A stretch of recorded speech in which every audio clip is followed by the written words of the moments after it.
Tony Robbins famously said that if you want to have the future that you want, you have to design it now. I know that for myself, I have struggled with setting goals in the past. I have been one of those people that either didn't set goals or set goals and then quit like after 2 weeks.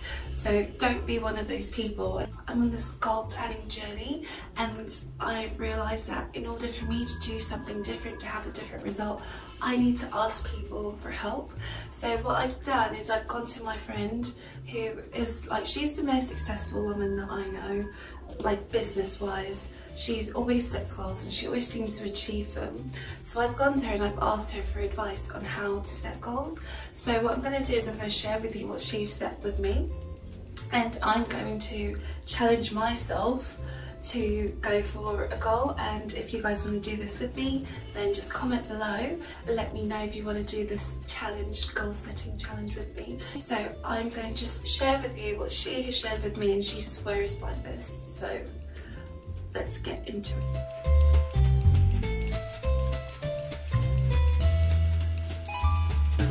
One is to decide on SMART goals. It seems really simple, but if you don't actually know what goal you're going for, you're not going to go anyway. So the first step is actually deciding what goal you're going to go for. So when you're choosing goals, you need to look at the 8 categories of life, and they are health, relationships, money, career, goals, personal development or spiritual development, home environment, recreation and fun, and giving or contribution. So choose a goal with these areas in mind so you know what you're focusing on. You can choose more than one goal, but this video is just going to be about setting one goal. You just have to repeat the process again for other goals. But just keep in mind that the more goals you set, the harder it is to achieve. So I actually recommend having 1 to 3 goals, because for like a whole year, because within that goal you need to also break it down into more manageable steps. So when you're setting your goals, just remember that it needs to be SMART. So it needs to be specific, measurable, attainable, relevant, and time bound. Specific means it needs to be clear. Measurable means you need to be able to track it some way. Attainable means it actually needs to be realistic for the time period that you're in. Relevant means it needs to be relevant to your life goals, your life values. And time bound means you need to have a deadline. Writing down your goal in a SMART method helps you become clear about what it is that you want to achieve.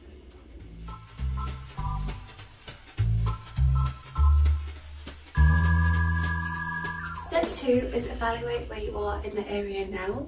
This might seem counterintuitive, but you don't know where you're going to go if you don't know where you are right now. Looking at where you are now, it helps you become realistic about where you are now, and it helps you actually see what the real steps you need to take to get to where you want to be, because there's no point having a goal if you're starting from a false place, like if you're starting from a place of delusion. So for example, if you have a health goal, then you need to write down how much you weigh now, what your measurements are, and then you can write down where it is that you want to be in the future, and you can see realistically what's achievable. The more honest you are about where you are now, the more likely it is you are to achieve your goals, because you've put a plan in place that is really achievable.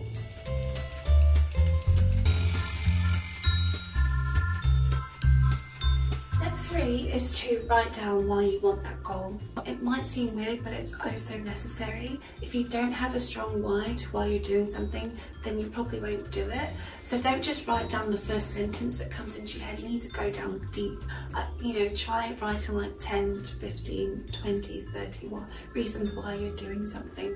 Because the deeper you go, the more tied you are to the actual outcome. So when times get tough and you don't want to do something, you remember your why, you remember all those reasons why you need to do something. It helps keep you going, and it helps keep you motivated. And the stronger that why is to your family, people closest to you, something that's really in line with your values, the deeper and the stronger it is to actually motivate you to accomplish something. So for example, if you're a new mum and you have a baby and you don't want to go back to work because you want to stay at home with your baby, that might be a new reason for you to that might be a big reason for you to stay at home and, you know, start an online business so that you can make money, so you don't have to leave your child and go back to work. You know, there's so many reasons why you do something, but it's up to you. But don't just skim on the surface, you need to dig down deep. Go deep, deep, deep, deep, deep. You know, and if you have the first reason, then ask yourself why, and then if you come up with another reason, ask yourself why, and then if you come down to another reason, ask yourself why. Just keep asking yourself why until you go down really deep, because the stronger your why, the more you are willing to, you know, do whatever it takes to make it happen.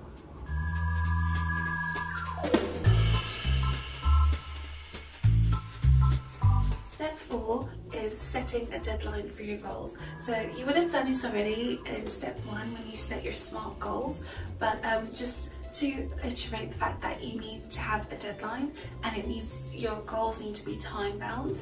So that time could be however long you choose, or however long you think it's realistic for you to achieve the goals. But what you want to do is put that deadline date in your calendar. So that could be your virtual calendar, your online calendar, or it could be your physical calendar. You also want to put in checkpoints about how far it is you are to achieving your goal. So for example, if I set a goal from the 1st of January to the 31st of December, then I'm going to put in a check-in date at the end of each month. So I might put in a check-in date at the 31st of January, and it'll be like 11 months left to achieve XYZ goal. I might put another date of February and be like 10 months left to achieve XYZ goal. What that does is it keeps you on track, just remembering, okay, I'm actually going for this goal, and the time's getting shorter, and you can also see, you know, have I achieved what I thought I would have achieved by this time? If I haven't achieved it, okay, what's going on? What do I need to work on? It just helps keep your mind clear, and it keeps you focused on what it is that you're trying to achieve.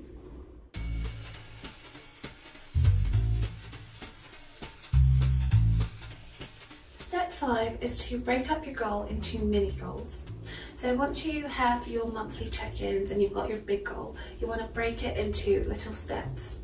I'm sticking with the whole 1-year process, and what it means is, for example, if your goal is to have a profitable blog by the 31st of December, then what you want to do is you need to have like milestones and check-in points along the way. An example of like a mini goal would be, you know, create a blog, launch a blog by 31st of January. Another goal point could be grow traffic to the website using Pinterest by, I don't know, 30th of April. Another mini goal could be create a mailing list by 31st of August using MailChimp, you know, and then 31st of December you've got a profitable blog. But what you want to do is you want to break down each of your mini goals into weekly, monthly, step-by-step process, and the more you break things down into more manageable bite-sized chunks, the easier it is to achieve. It's that whole how do you eat an elephant like mentality. You do it one bite at a time.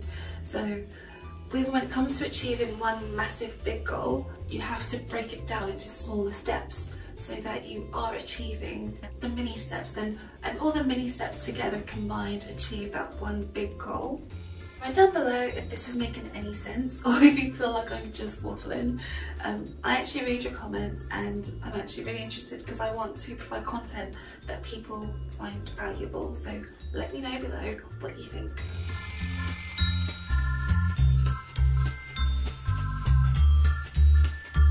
Step 6, put time on your schedule to work on your goals. You want to put time on your calendar to work on your goals and mini goals on a daily basis if possible.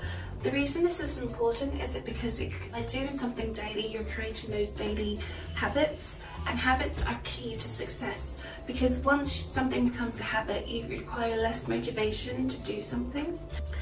This can be 30 minutes a day, or one specific day a week, but putting time slots on your schedule to work on your goals consistently builds that habit for success. I use my passion planner, and I block it out and I write down what I'm going to do, because if I don't write it down, I know for myself I won't do it. But you have to figure out a way that works best for you. like I said, I've got one of my friends, she uses her iCalendar and she puts everything on her iCalendar because she always carries that with her. I like to write things out. I like to see it physically in front of me.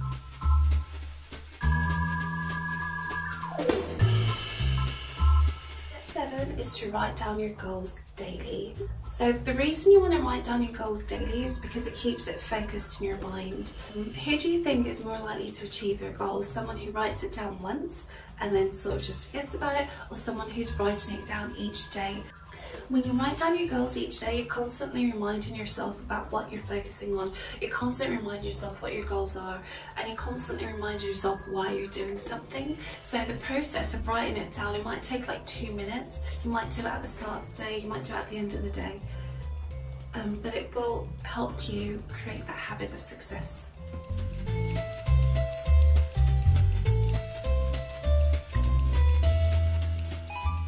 Step 8 is to track your progress for the week. Once you're in the flow of goal setting and reviewing and writing your goals, you want to track your progress. Track where you are now compared to where you thought you would be. Mark it against your original plan. You can set 30 minutes a week at the end of the week to review your progress, and you can see what's working and see what's not, and if you need to, you can adjust things so that you can have a more productive week the week after.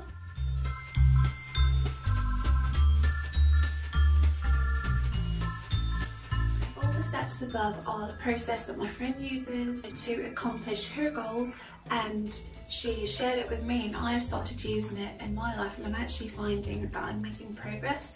The biggest tip, the biggest shift for me has been writing my goals down daily, because I would set goals, but I would write a goal out, I would stick it on my wall, and then I'd go back and I'd look at it now and then, but I would sort of lose focus because I wasn't writing it down each day. The process of physically writing it down, it connects to my brain somehow, and it makes me remember why it is I wrote down this goal in the first place, and all the reasons why I need to accomplish what I need to do today, why I need to do that task. Because if I didn't do that, I would completely just get distracted by life, especially now in our modern society. There's so many distractions. You know, try this process for you. Write down below if you find it useful. And just another tip that I've got for you, it's not part of the 8-step goal setting process, but it is something useful, is to have an accountability partner. So have someone that's going to hold you to account. You tell them your goals, you tell them what you're going for, you tell them what you're planning to do, and have someone that's going to be like, okay, you told me you were going to do this because of this, because you wanted XYZ, and have someone that you can go to who is going to hold you accountable. Because I don't know about you, but I can tell myself that I'm going to do something and then I don't do it and I feel a bit guilty. But if I tell my friend I'm going to do something and then I don't do it, I feel embarrassed, and I think that's sort of social pressure. It kind of helps me be like, oh no, I have to do this because that person is going to hold me to account, and they're going to tell me, you know, you didn't say you didn't do what you said you were going to do. And I want to be a person of my word. I want to be a person of good character, so I have to do what I say I'm going to do. Finally, I'm going to say, when it comes to goal setting and going after your goals, plan for success but expect failure. You're not going to accomplish 100% of everything that you say you're going to, but accomplishing even just 80% of what you say you're going to do is going to massively increase your life for the better. So I hope you found this video useful. If you did, please like, comment below and subscribe to my channel.